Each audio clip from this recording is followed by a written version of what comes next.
So I'm just going to continue on from my last post, which was about the higher self versus the lower self. So what's really important to understand is that we have both of these positive and negative impulses going through our being. And like Rudolf Steiner named the lower ones Ahriman and Lucifer, and Christ being the higher impulse. So we're always being pulled, right?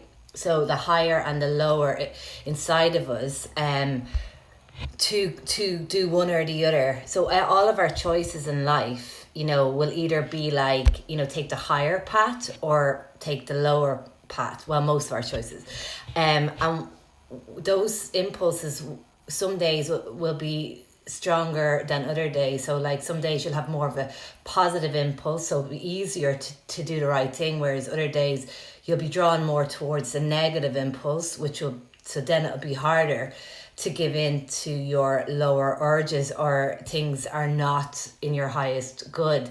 But the more that we align to the higher impulse, the Christ impulse, the lower impulses get fainter and fainter. So we get drawn upwards towards the positive, the higher aspect, the higher self.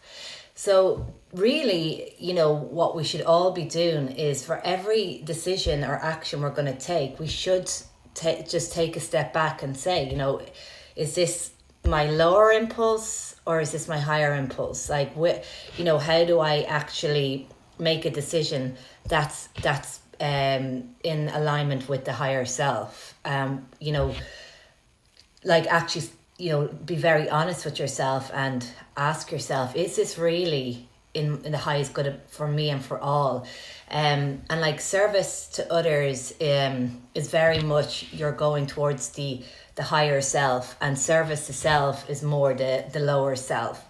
So also, another important thing to know is the more you align with your higher self, the more you're governed by the spiritual laws, and the more you align with the physical self, the more you are governed by the physical laws. So where, like, basically that means the spiritual laws means that that's where we become like the magician of our lives, where we manifest much more easily, consciously manifest what we want rather than what we don't want, where synchronicities happen more, like we meet the right people at the right time, opportunities arise to help us on our path once we're aligned. So it's really important that we really make a conscious effort to try to align